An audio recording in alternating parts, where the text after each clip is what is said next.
ever caught yourself acting like a completely different person around different people? And then wondered, which one is the real me? Good day, everyone.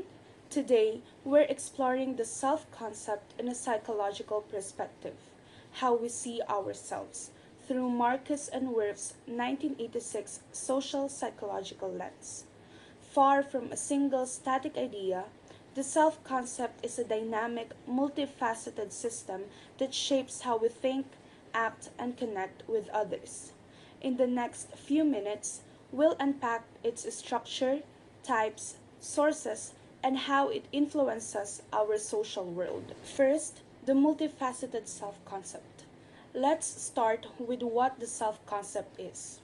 It's not one fixed identity, but a collection of self representations, like images, schemas, or goals, that shift with context.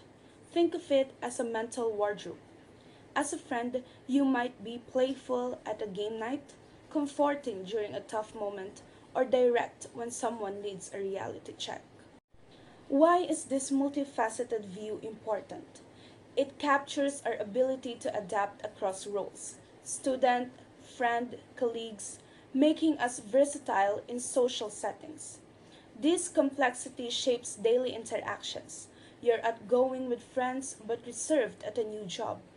But it can also spark tension if competing selves clash, like wanting to be honest and kind. Recognizing this helps us navigate social demands with flexibility. Types of self representations. These self representations vary in centrality. Core traits like I'm kind versus peripheral ones like I'm a coffee lover.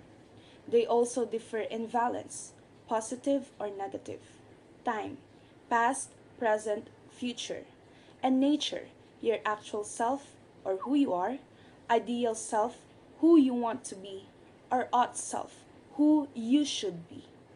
Discrepancies between these can cause emotional strain. For example, overworking to meet an ought self, like a student chasing perfect grades to please others. This can lead to anxiety from pressure.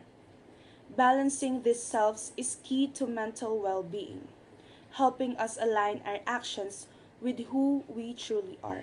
Third, sources of self representations. Where do these self representations come from? They're shaped by self assessment, social interactions, self perception, social comparison, and reflected appraisals, or how others see us. Cooley and Mead call this social mirroring. If friends see you as reliable, you might adopt that trait. Trope's model adds that we test our abilities when uncertain. Did you ever taken on a challenge like public speaking just to see if you could handle it? That's Trope's idea. Choosing tasks to learn about our capabilities. These sources show how our self concept blends personal reflection with social feedback. Number four, the working self concept. It's not one solid identity that you carry from morning to night, from Monday to Friday. Instead, it's dynamic, flexible, and deeply influenced by where we are, who we are with, and what we want at that moment. It's called the working self concept. Imagine your self concept as a library full of identities: a leader, a student, a sibling, a dreamer, a joker, or even an artist. But at any given moment, you're only reading one book from that shelf. That book, that's your working self, the version of you that's active right now. So, how does it actually work? Sometimes, different parts of your identity are activated automatically. For example, in school, you might naturally become more focused, respectful, and serious. But with your friends, you shift into a more relaxed, energetic, and playful version of yourself. Other times, you intentionally choose a version of yourself to meet a goal. Let's say you have a big research defense coming up. You might choose to step into a confident, assertive version of yourself, even if you don't feel that way inside. Why? Because that version of yourself helps you succeed. These shifts aren't fake, they are all you. The version of you activated for different reasons. Understanding these shifts lets us adjust our behavior while staying true to our core selves. Lastly, self concept in social interactions. The self concept also shapes how we interact with others, acting as a lens for perceiving and engaging in social situations. Social perception. We often assume others are like us, especially when self focused. If you're highly creative, you might quickly peg someone as creative based on small cues like a quirky outfit. Strong self schemas, like being athletic, led to confident judgments about others' athleticism. But this can lead to misjudgments if we overproject. Second, perceiving differences. Sometimes we want to stand out. Snyder and Fromkin highlight our need for uniqueness. Ever emphasized a unique hobby like niche music to feel distinct at a party? This boosts self esteem but can distance us if overdone. We also contrast ourselves to feel better, like seeing others as less capable during a competition. Cognitive and motivational factors. Our perceptions mix cognitive factors, like using self schemas to categorize others, and motivational ones, like wanting to feel unique or superior. For example, in a promotion race, you might downplay a coworker's skills, but in a neutral setting, you'd assess them objectively. Self-regulation. It's how we guide our actions, manage our goals, and basically become the person we want to be. Let's start with the first step, goal setting. Every action starts with a goal, even if it's as simple as I want to pass this class or I want to wake up earlier. But where do these goals come from? They are based from what we believe we can do, our expectations, what we care about, our needs and motivations, and how we see ourselves or self concept. For example, if I believe I'm hardworking and I value success, I'll aim high because that goal fits who I believe I am. Next is cognitive preparation. Once we set a goal, we need a plan. That's where we mentally prepare. We think, how do I get there? And this includes planning, using strategies, and rehearsing or visualizing the steps. It's not just about having the right strategy, it's about knowing when to use it. And that's called metacognition, thinking about our thinking. Like how kids delay eating marshmallow because they've learned tricks to distract themselves. That's self regulation in action. Third comes the cybernetic cycle. Fancy word, but simple idea. It's a loop with three steps. First is monitoring. Am I doing what I said I would? Second is judging. How well am I doing? Third is self evaluation. Do I feel good or bad about it? This is the part where we give ourselves feedback. Like, nice, I did great. Or, oops, I need to adjust. Some theories say rewards help us change. Others say feedback and self awareness matter more. But they all agree this cycle keeps us moving. So, what determines what version of ourselves show up? Three powerful self motives often guide us. Number one is self enhancement. We want to feel good about ourselves. You might recall a moment where you focus on your best trait to boost your confidence, like remembering past wins. The second one is self-consistency. We want to stay true to who we think we are. This motive helps you feel stable over time. You might say, this is just who I am, and act accordingly. even if the situation could allow for change. The third one is self-actualization. We want to grow into the person we aspire to be. Think of the version of you that chases dreams, takes risks, or steps into uncomfortable roles, because that's the path to your potential. These motives shape which self we activate, and that self shapes how we act, how we think, and how we feel about ourselves. Behind all of this are mental tools that helps us manage and regulate our identity. Number one is self-schemas. Beliefs you hold about who you are, like I'm shy, I'm smart.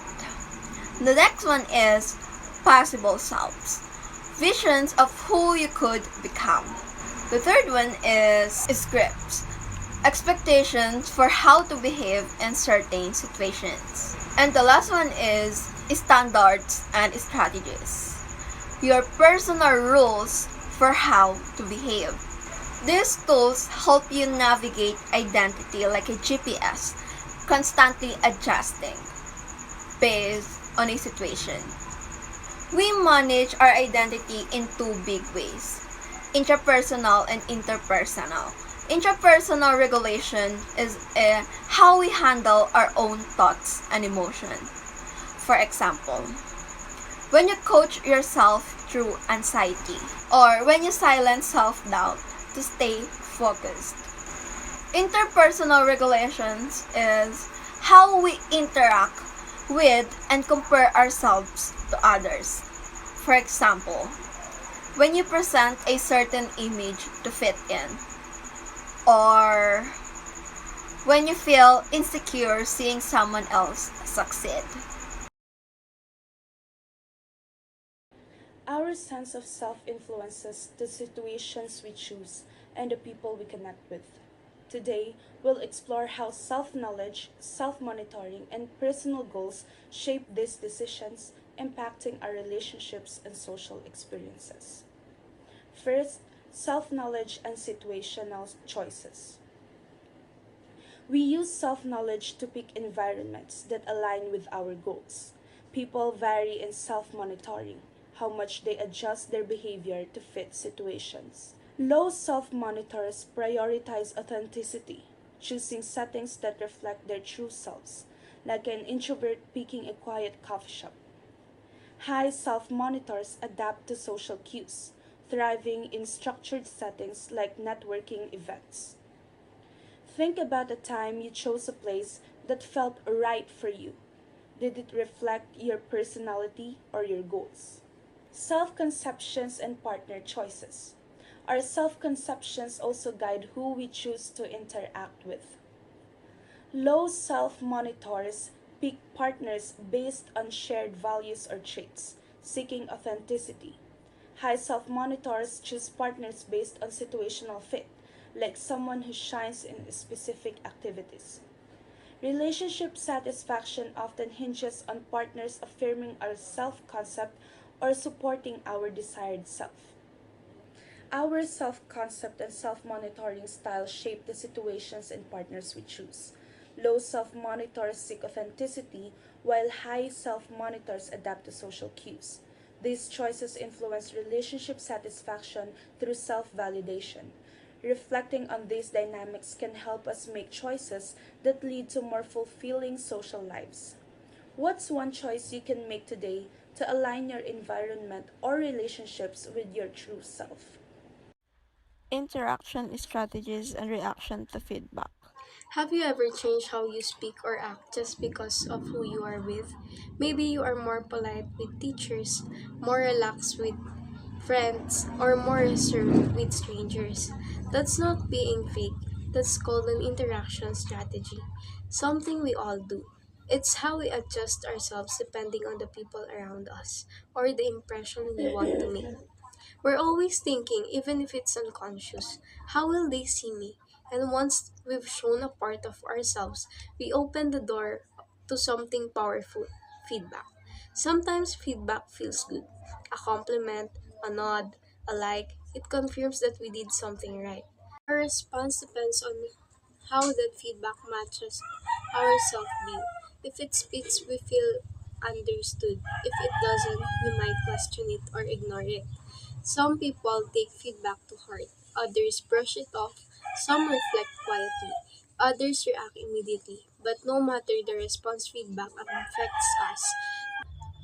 That's why being aware of how we interact and how we respond to feedback helps us understand not just others, but ourselves. So, the question isn't which one is the real me. The better question is what version of me is showing up right now and why. When we understand that the self is dynamic, we give ourselves permission to adapt without feeling fake, to grow without losing who we are, and to embrace the complexity of being human. You are not one static person. You are a living library of selves, each with a purpose, each with a voice, and each with the power to shape your future. So the next time you catch yourself shifting, don't ask, is this really me?